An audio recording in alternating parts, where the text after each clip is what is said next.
இந்த டிசம்பர் 1ஆம் தேதியிலிருந்து 6 அப்டேட் வந்திருக்கிறது. அது என்னன்னு பார்க்கலாம். ஆதார் கார்டிலிருந்து ஆரம்பிச்சு sim card, PAN card, credit card, gas சிலிண்டர்ஸோட விலை உயர்ந்துள்ளது. அது மட்டும் இல்லாமல் ஐடிஆர் ஃபைல் பண்றதுக்கு கடைசி தேதின்னு பல விஷயங்கள் இந்த வீடியோவில் பார்க்க போகிறோம். முதல் ஆதார் கார்டில் உள்ள மாற்றங்களை மாற்ற உங்களுக்கான அவகாசம் இருக்கும். அது ரொம்ப நாள் நீட்டிருச்சிருந்தாங்க அரசாங்கம். இப்ப டிசம்பர் 14 தேதி தான் கடைசி தேதின்னு சொல்லிட்டாங்க. முகவரி, பெயர் திருத்தம் இந்த மாதிரி வேலை நீங்கள் பண்ண வேண்டும் என்றால் மை ஆதார் போர்ட்டல் மூலமாக இலவசமாக மாற்றிக்கொள்ளலாம். அதை தவறிவிட்டால் ரூபாய் 50 கொடுத்துதான் மாற்ற முடியும்னு சொல்லிட்டாங்க.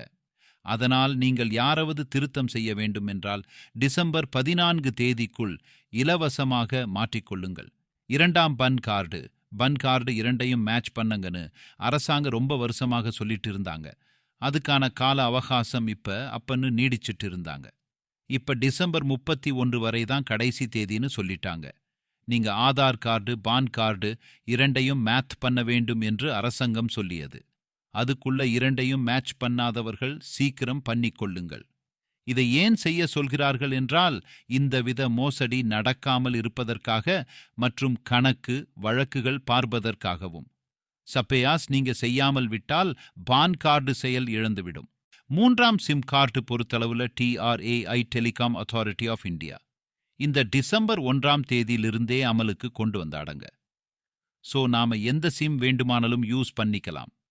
எந்த சிம் இருந்தாலும் நமக்கு வரும் மெசேஜஸ் கரெக்டான மெசேஜஸ் தானா என்று ட்ரேஸ் பண்ணி சரிபார்த்து பின்னர் மக்களுக்கு போய் சேரும்.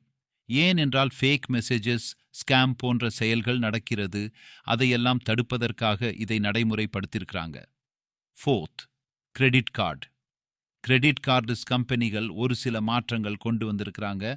அதில் எஸ் பேங்க் பேரத்தளவில் என்ன பண்ணியிருக்கிறாங்கன்னா, Yes Bank credit card use பண்ணி ஃப்ளைட் டிக்கெட், ஹோட்டல் புக் இதையெல்லாம் பண்ணும்போது அதுக்கு ரிவார்ட்ஸ் கொடுப்பாங்க. அதை இப்போ லிமிட் பண்ணி வச்சுட்டாங்க.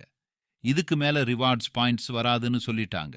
அடுத்து HDFC ரிகேலியா பொறுத்தவரையில் ஒரு வருஷத்துக்கு ஒரு கஸ்டமர் நிச்சயமா 1 லட்சம் செலவு பண்ணியே ஆகணும் என்று மேண்டிட்ரியா கொண்டு வந்திருக்காங்க.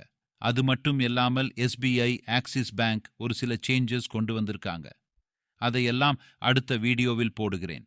5ஆம் LPG கேஸ் சிலிண்டர் ஒரு சில மாற்றங்கள் கொண்டு வந்திருக்காங்க.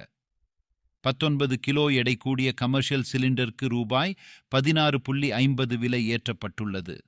நம்ம வீட்டுக்கு யூஸ் பண்ற சிலிண்டருக்கு எந்தவித விலை ஏற்றம் குறைவு ஏற்படவில்லை. டெல்லியில் ரூபாய் 1880 பெர் சிலிண்டர் விற்கப்படுகிறது. கொல்கத்தாவில் ரூபாய் 1927 ரூபாய் ஒரு சிலிண்டருக்கு விற்கப்படுகிறது. மும்பையில் ரூபாய் 1771 ரூபாய் ஒரு சிலிண்டருக்கு விற்கப்படுகிறது. சென்னை பொறுத்தளவில் ரூபாய் 1980 ரூபாய் ஒரு சிலிண்டருக்கு விற்கப்படுகிறது. 6ஆம் இடம் TR 2020 முதல் 2004 வரை உள்ள ITR சமர்ப்பிக்கணும்னு சொல்லியிருக்காங்க. சப்போஸ் நீங்க மறந்து விட்டீங்க என்றால் இந்த வருடம் டிசம்பர் 31 வரை கால அவகாசம் கொடுத்துருங்காங்க. சும்மா இல்லாமல் அதுக்கு நாம ஃபைன் கட்ட வேண்டும். இந்த சலுகையை பயன்படுத்திக் கொள்ளுங்கள். இதை போன்ற தகவல் அறிய சப்ஸ்கிரைப் பண்ணி கொள்ளுங்கள்.